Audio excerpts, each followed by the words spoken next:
What's up, fight fans? This is Kurt DeVille with Counterpunch Boxing News. And as promised, I have a fight study of the upcoming fight on September 22nd between Anthony Joshua and Alexander Provetkin. Okay, first of all, let's look at the keys of victory. The advantages versus the disadvantages for both fighters. Alexander Provetkin, let's start with him. You got a guy, he's 6'2". He's 235. He's a solid heavyweight. He, despite his history with PEDs, he is a decent fighter. I was looking at him. I was able to watch some of his recent fights, some of his older fights. And, pretty much I haven't seen any inconsistencies of lacking style. He's aggressive. He's an attacker. He does have patience when he needs to have patience.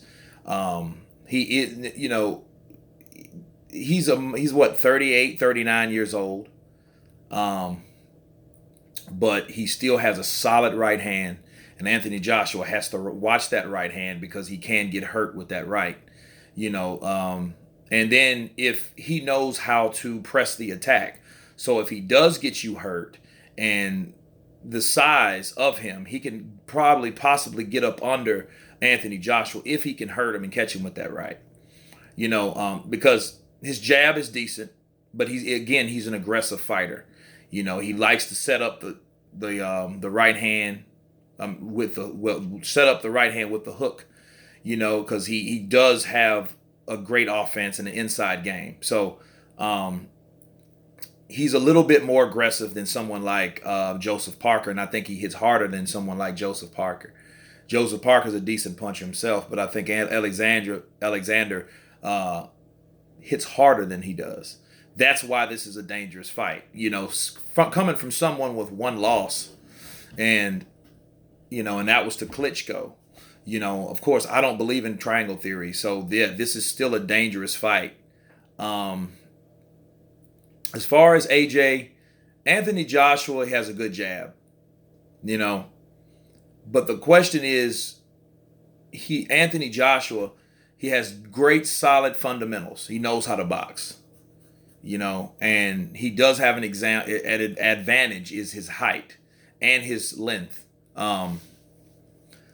He can touch Provetkin where Provetkin has to fight to get inside. But I think he's a little taller than Joseph Parker. Provetkin is. They're around the same height, really, but they fight a little different. Alexander Provetkin will weave in to get angles to throw, to launch off hooks, and then Anthony Joshua has to be aware of that, especially when he's trying to throw that straight right up the pipe. He could counter and come with a left hook. What else can I say about these two guys, man? Anthony Joshua, he can box them. I wouldn't try to take out Provetkin early. I would try to get him late. However, AJ might have a whole different, strategy, and he might try to go for the gusto. But if he can, I think if he learned anything from the Klitschko fight, you don't go for the gusto. You take your time and you break down a fighter, because you get them hurt, don't exert your energy, so we have to see if AJ is, I think AJ is slimming down too, because he looked a lot slimmer in the press conference yesterday in New York. So that might help with his stamina. Now, AJ, he has good defense, but he can get clipped because, Joseph Parker did catch him some, and then the referee did have some type of influence in that fight. I think that fight shouldn't have been influenced as much or over officiated by the referee. But, overall, AJ won that fight just by simply boxing him. So he can win a chess match style fight with Provetkin if he's careful. But knowing Provetkin is the kind of guy, he will take chances to get in the inside. So there will be opportunities for AJ to hit those holes. Because especially when I notice when Provetkin, when he starts to throw a left, he drops his right. Because he uses his left to set up his right hand. So when he does that, in that anticipation, he lowers his right some to throw that left hook to come back with that right.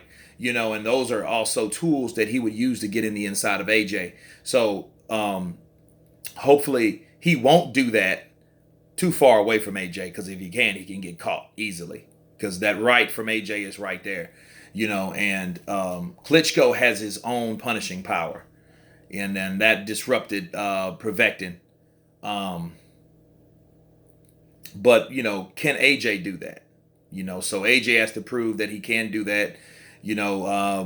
I agree with the opponent, because Provetkin, like, again, despite his ped use, he was up to fight Deontay Wilder, and I wanted to see that fight, because that would have been the first fight where Wilder got the opportunity to fight a formidable opponent, besides Spilka. You know what I mean? So AJ is once again taking on a particular opponent that Deontay Wilder had an opportunity to fight, and it just kind of fell to bits. It's not Wilder's fault though. A lot of that, it was all really Provetkin's fault.